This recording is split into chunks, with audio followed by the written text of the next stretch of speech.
کہ کسی کی بیوی کے منتھلی وہ جو ٹائمنگ ہوتی ہے، مینسز ہوتے ہیں، ان کے متعلق گفتگو کی جائے کھل کھل کر، اشارتاً. چلو ایسی باتیں کرنی بھی نہیں چاہیے، اگر مجبوری ہو تو اشارتاً کر لیں. کھل کھل کے ایسی باتیں کر رہا ہو جو آدمی، اس سے سوال پوچھنا، آپ کا ایمان، آپ کا اخلاق اور آپ کی تہذیب خراب ہو گئی. یہاں پہ آ کے آپ بہت زیادہ تہذیب یافتہ بن گئے. دیکھیے، ایک ڈائریکٹ کوشچن اٹھانا، پوچھنا ایمانداری کی علامت ہے. یہ ایمانداری کی علامت ہے. اور چالاکی سے آپ اس کو جو ہے ہراسمنٹ کا نام دے دیں تو یہ آپ کی چالاکی اور بدعقلی ہے. دیکھیے صاحب، شاہزیب خوف زدہ ہے کیونکہ وہ جھوٹ بولتا ہے. جھوٹ بولنے والے ہر انسان سے جب بھی آپ سوال کریں نا تو وہ خوف زدہ ہو جاتا ہے. صاحبوں، سچا سوال پوچھنا جرم نہیں، سچائی کو چھپانا جرم ہے. سچا سوال پوچھنا جرم نہیں، سچائی کو چھپانا جرم ہے. یاد رکھیے، جس معاشرے میں سوال پوچھنے پر سزا ملے وہاں مکاری کا چلن تیز تر ہوتا جاتا ہے. ڈاکٹر راحت النوری کا کے دو اشعار سنیے، یاد آ گئے کہ اس کی محفل میں وہی سچ تھا وہ جو کچھ بھی کہے. اس کی محفل میں وہی سچ تھا وہ جو کچھ بھی کہے. ہم بھی گونگوں کی طرح ہاتھ اٹھا دیتے تھے. ہم بھی اب جھوٹ کی پیشانی پہ بوسہ دیں گے. ہم بھی اب جھوٹ کی پیشانی پہ بوسہ دیں گے. تم بھی سچ بولنے والوں کو سزا دیتے تھے. تو یہ معاشرے کو اتنا خراب نہ کیجیے. دیکھیے، جب ایک نوجوان نے جرت کا اظہار کیا تو سب اس کے خلاف بات کر رہے ہیں. جو جھوٹ بول رہا ہے، بہت زیادہ جھوٹ بول رہا ہے، اس سے کوئی کچھ نہیں کہہ رہا. میں سمجھتا ہوں ایسے بے ضمیر صحافیوں کو، ججز کو، جرنیلوں کو، سیاستدانوں کو، ان کو سرے بازار تمیز کے ساتھ ایک اوپن اینڈ کوشچن پوچھنا چاہیے ہمیشہ، جس کو ہم صحافت میں کہتے ہیں کہ ڈارٹ کوشچنز. وہ کوشچن جیسے ڈارٹ آپ سمجھتے ہیں نا، کیا کہیں گے ہم اس کو اردو میں، جو ڈارٹ کا گیم ہوتا ہے یار، وہ جو تیر چھوٹا سا ہوتا ہے مارتے ہیں. ڈارٹ کوشچن بڑا وہ کنسائز، بڑا پریسائز سوال ہوتا ہے کہ وہ ایک ہی سوال. ظاہری بات ہے اگر کوئی آپ کو مال میں مل گیا یا ایئرپورٹ پہ مل گیا تو وہاں 10 سوال تو نہیں پوچھ سکتے آپ، ٹھیک ہے، تفصیل میں تو نہیں جا سکتے. صرف ایک سوال پوچھئے، اور ایسا سوال پوچھئے کہ جو اس کو جا کے عین اس جگہ لگے. اگر وہ جواب نہ بھی دے پائے یا تھوڑا سا بھی جواب دے تو وہ ایکسپوز ہو جائے. جس طرح بڑے گھپ اندھیرے کے کمرے میں آپ ایک چراغ سے لے جا کے اس اندھیرے کا سینہ چاک کر سکتے ہیں، ایک اچھا ڈارٹ کویسچن آپ ان سے ضرور پوچھا کریں.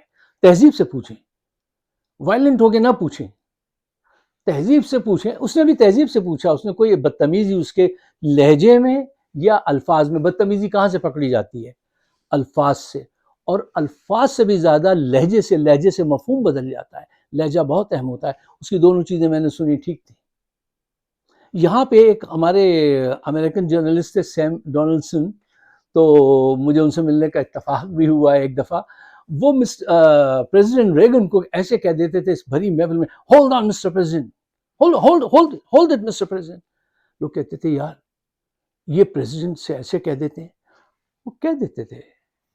یہی جمہوریت ہے. اگرچہ سیم ڈونلڈسن کا رویہ تو ذرا تھوڑا سا اینٹیگنائز والا بھی محسوس ہوتا تھا، لیکن کوئی برا نہیں مانتا تھا. بے نظیر سے کسی نے کوئی سوال پوچھ لیا تھا تو سنا ہے بعد میں اسے قتل کرا دیا تھا. تو جاہلوں کا ملک، پتہ نہیں قاتلوں کا ملک، کیا ملک کی حالت کر دی. سوال پوچھنا چاہیے. دیکھیے کہتے ہیں نا، جواب دینے کے لیے تو نالج چاہیے ہوتی ہے نا، جتنی زیادہ نالج ہوگی اتنا اچھا آپ جواب دے دیں گے. سوال پوچھنے کے لیے عقل چاہیے، نکتہ اٹھانے کے لیے عقل و فہم چاہیے، اور ہمارے صحافیوں کو چاہیے کہ اس کا اظہار کیا کریں. اس طرح سے ان کو آپ ایک ریزسٹنس تو دے سکیں گے، کچھ پنچ تو لگے گا، کہیں رکاوٹ تو پیدا ہوگی. اب نیکسٹ جو جرنلسٹ ہوگا جب وہ بازار کی طرف جائے گا، سوچ کے جائے گا یار میں روز جھوٹ بولتا ہوں، آج مجھ سے کوئی سوال نہ پوچھ لے. تم یہ کر سکتے ہو یہی کر لو. جس کے اختیار میں جتنا سچ بولنا جتنا وہ ہے اتنا کام ضرور پاکستان کے لیے کر دو. اور جو ایسے تہذیب یافتہ لوگ ہیں نا جو کہ کہتے ہیں یہ تو صاحب فائق صاحب یہ تو دیکھیے نا تہذیب کے خلاف ہو گیا. اچھا تہذیب کے خلاف اور جو کچھ ہو رہا ہے وہ تمہیں نظر نہیں آتا؟ یہ نوجوان نظر آیا تمہیں؟ اچھا صاحب اب آئیے اپنے اس موضوع کی طرف جو ذرا تفصیل طلب ہے کہ 27ویں ترمیم کو کیسے روکا جائے. اگر اس کو نہیں روکا گیا تو آپ ایک لمبی غلامی کے لیے پھر تیار ہو جائیے. اور یہ چینج کیوں نہیں آ پا رہی؟ یہ دو سوال مجھ سے اکثر لوگ نجی محفلوں میں پوچھتے ہیں. وہ کئی دفعہ میں نے اس کو ایڈریس کیا ہے. جیسے جیسے حالات بدلتے جاتے ہیں پھر وہی سوال آتا ہے تو اس کو دوبارہ ٹچ کرنا پڑتا ہے. صاحب وہ سچ یہی ہے کہ سچ بولنے سے کچھ لوگوں کی آس ٹوٹ جاتی ہے. ہم حساس لوگ ہیں، کاہل لوگ ہیں، بے عمل لوگ ہیں. ہم تعریف کے ہاتھوں مر جانا پسند کر لیتے ہیں لیکن سچ اور تنقید کے ذریعے اپنی اصلاح کرنے کو کبھی پسند نہیں کرتے. آج کے حالات دیکھ کر میرا وہ مان ٹوٹ گیا جو میں برسوں ذہن میں سجائے رہا کہ ہم ایک عظیم قوم بننے جا رہے ہیں، ہم ایک عظیم قوم بنیں گے. ہاں بس وہ ایک خواب کسی کیفیت تھی کہ ہم لیڈ کریں گے پوری دنیا کو، مسلم امہ کو، ہم پاکستان کو اسلام کا قلعہ بنائیں گے، کشمیر پر پرچم لہرائیں گے اور فلسطین کو آزاد کرائیں گے. ایک خواب تھا، ایسا لگتا ہے خواب سے دیکھ رہے تھے جو اب آنکھ کھلی تو ٹوٹ گیا. وہ یہ کہ ہمارے مہاجر والدین تھے، وہاں سے یو پی سے پاکستان آئے اور اس جنریشن کے اندر جو ہے نا بس ایک ہی چیز تھی، پاکستان پاکستان پاکستان جیوے جیوے پاکستان. علی صاحب نے لکھ بھی دیا تھا، ٹھیک ہے. بس وہ انہوں نے بھرا ہی ذہن میں یہ تھا. لیکن جس چیز میں جو بھری ہوئی چیز ہوتی ہے وہی نکلتی ہے. اورنج کو آپ اوپر سے کاٹیں نیچے سے کاٹیں اورنج جوس ہی نکلے گا. ہمارے اندر تو یہی بھر دیا تھا کہ کشمیر آزاد کرانا ہے، فلسطین کشمیر میں پرچم لہرانا ہے، فلسطین آزاد کرنا ہے، عظیم قوم بننا ہے. اور صورتحال کیا نکلی؟ وہی فوج جس کے خلاف ایک لفظ سننے کے لیے ہم آمادہ نہیں ہوتے تھے. ہم اس کو گناہ سمجھتے تھے، اس کو غداری سمجھتے تھے. آج پتہ چلا اسی نے آپ کا آئین بدل دیا، اس نے آپ کی عدلیہ کو توڑ پھوڑ کے رکھ دیا. صاحبوں آپ کے ساتھ 1971 سے بھی بڑا حادثہ ہو گیا ہے اور میں یہ دیکھ رہا ہوں اتنا بڑا حادثہ ہو گیا کہ ایک جرنیل نے آپ کا آئین بدلوا دیا، آپ کی عدلیہ کو کرپل کر دیا اور قوم ابھی تک سڑکوں پہ نہیں نکلی. وہ جو جوش اور جو جذبہ چاہیے تھا، جو کمٹمنٹ تھا اپنے روح سے اپنے اندر، وہ کہاں چلا گیا؟ وہ کہہ رہا ہے کہ میں خوف کے ذریعے، ظلم کے ذریعے برسوں تا حیات حکومت کروں گا اور تا حیات استثناء حاصل ہوگا مجھے. اور خاموش، کوئی بڑا ری ایکشن نہیں آیا. کہاں ہیں یہ مولوی صاحبان عالم، ہمارے علماء دین اپنے حجروں میں بیٹھے ہوئے؟ ان کی بڑی طاقت مانی جاتی تھی پاکستان میں. یہ پاکستان سے یہ وفاداری کر رہے ہیں. کہاں ہیں تقی عثمانی؟ وہ ایک غامدی ہیں، ان کو جس کو سب سنتے ہیں، وہ کہاں ہیں؟ طارق جمیل کہاں ہیں؟ یہ سڑکوں پہ نظر کیوں نہیں آتے؟ صرف سیاستدانوں کو مت ڈھونڈیے، انہیں بھی ڈھونڈیے. یہ بہت بڑی فورس ہے پاکستان میں، اور اگر ان کا ایمان پاکستان پہ اتنا پختہ ہوتا تو اب تک یہ سڑکوں پہ نکل کے آپ کے سامنے نظر آ چکے ہوتے. لیکن یہ بس چھوٹی موٹی بات کرتے ہیں. اگر ان پہ ذرا سی زیادہ آپ کوئی بات سچ کہیں تو یہ آپ کے خلاف فتویٰ لے آئیں گے. لے آئیں. اب ان کی پرواہ میرے دل سے اٹھ چکی ہے. تمام مذہبی جماعتوں میں اٹھ کے میں ان کا احترام کرتا تھا، ختم ہو گیا. کہ یہ حقیقت میں یہ ہیں، ظاہر میں کچھ اور ہیں. فضل الرحمان نے کیا حرکت کی، یہ بھی اپنے آپ کو مذہبی اسکالر بتاتے ہیں. کتنی کتابیں مذہب پہ لکھی، عمل کیا ہے؟ 26ویں ترمیم جو ہے وہ ان صاحب نے جرنیلوں سے اندر رابطے، نون سے اندر رابطے اس کے ذریعے کروائی تھی، اور ان کے خلاف جو فائلز کھلنے والی تھی وہ سب بند کرا دی تھی جرنیلوں نے. اس کو آپ اپنا عالم اور وہ مانتے ہیں. اب 27ویں میں بھی، اب 28ویں میں بھی یہ کیسے کیسے لوٹ رہے ہیں پاکستان کو، اور ہم دیکھ رہے ہیں، عوام بھی ذمہ دار ہے. اتنا بڑا حادثہ ہو گیا ہے اور اس پیمان پہ وہ جذبہ ہی نہیں نظر آتا. صاحب، ہم تبدیلی لانے کے لیے، عمران خان کی رہائی کے لیے دعا کر رہے ہیں، اور ان عدالتوں کے چکر لگاتے ہیں جہاں سے کبھی انصاف نہیں ملے گا. دیکھ لیا آپ نے، میں کب سے یہ کہتا آ رہا ہوں، ان عدالتوں سے تمہیں کچھ نہیں ملے گا. اس نے توڑ پھوڑ کے رکھ دی تمہاری ساری عدالتیں. اب بھی ان سے امید ہے کیا؟ انقلاب، تبدیلی لانے کے لیے کمٹمنٹ چاہیے، وہ لیڈرشپ چاہیے جو قربانی دینا جانتی ہو. اب یہ ایک لمبی بات ہو جائے گی، اس کو میں شارٹ کرتا ہوں.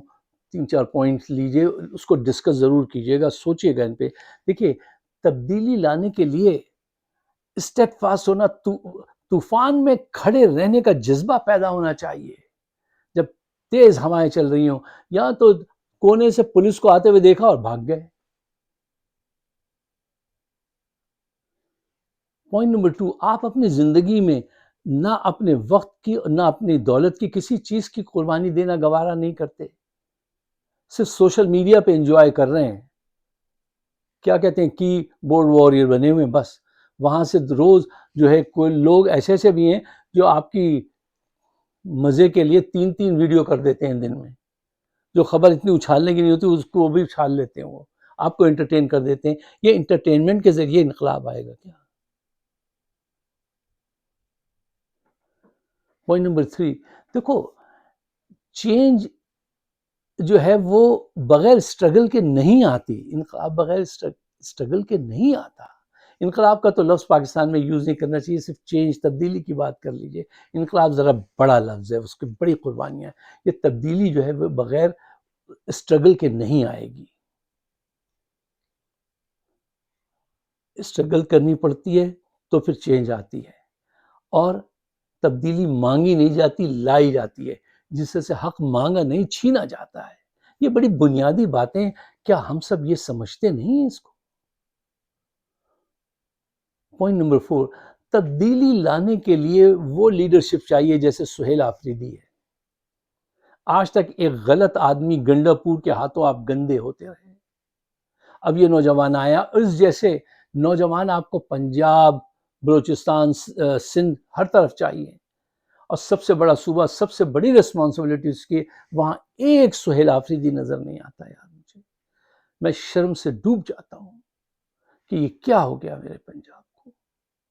وہ نوجوان، وہ جذبہ نظر ہی نہیں آتا. کہاں کھو گئے سب لوگ؟ تاریخ میں لکھا جائے گا، یہ سارے دن گنے جائیں گے. قیادت ہی نہیں ہے سہیل آفریدی جیسی کسی دوسرے صوبے میں. پوائنٹ نمبر 5، آپ کی تحریک میں سامنے بزدل اور اوپر کرپٹ لوگ آپ کی قیادت میں بیٹھے ہوئے ہیں، اور مقابلہ کس سے ہے؟ انتہائی شاطر، خوفزدہ انسان سے. اور خوفزدہ انسان جو ہوتا ہے وہ بہت جلدی اسٹیپ لیتا ہے، اور بہت ڈراسٹک، بہت خطرناک اسٹیپ لیتا ہے. آپ کی حیثیت جو ہے، یہ انقلاب، تبدیلی لانے والی وہ ایسی ہے جیسے ایک کار جس میں بالکل تھوڑا سا پیٹرول رہ گیا ہو، آپ اس کو سٹارٹ کرنے کی کوشش کریں، آواز تو آئے گی کھر کھر کھر، لیکن وہ چلے گی نہیں، آگے نہیں چل سکتی، پیٹرول ہی نہیں.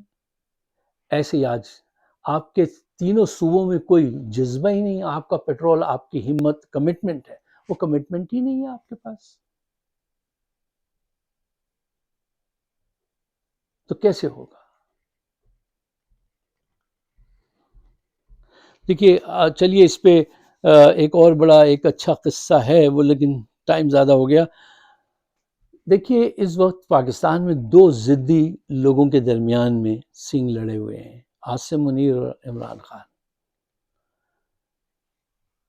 عاصم منیر جیتا تو تم غلامی میں چلے جاؤ گے، غلامی کے اندھیروں میں چلے جاؤ گے. لوٹنے والے جو ہیں نا، یہ جو بڑے بڑے بیجز بلے لگائے ہوئے، یہ پتہ نہیں کتنے سال تم پہ حکومت کریں گے. اور عمران خان جیتتا ہے تو تمہیں ایک موقع ملے گا. اپنی قوم آزادی کے ساتھ سب کے حقوق لے کر وہ آگے بڑھنے والا انسان ہے کہ تم روشن آزاد دنیا میں سانس لے کے آگے بڑھو، ترقی کرو. عاصم منیر جیتتا ہے تو اس کے ساتھ سے ایک مخصوص ٹولہ ترقی پیشے بنائے گا. عمران خان جیتتا ہے تو پورا ملک جو ہے وہ پراسپیرٹی حاصل کرے گا. اس فرق کو ہی سمجھ لو، اس کو ہی آگے بڑھا دو. یہ بہت آسانی سے سمجھا جا سکتا ہے اس فرق کو. اگر آپ میرے خیالات سے اتفاق کرتے ہیں تو اس کو شیئر ضرور کیجئے. میرے اپنے لیے نہیں ہے، پاکستان کے بہتر مستقبل کے لیے. جب تک جہاں ہے بات حق اور سچ کی کرنی ہے اور اپنا حصہ ڈالنا ہے. موج بڑھے یا آندھی آئے، دیا جلائے رکھنا ہے. گھر کی خاطر 100 دکھ جھیلیں، گھر تو آخر اپنا ہے. آپ سب کا بہت بہت شکریہ.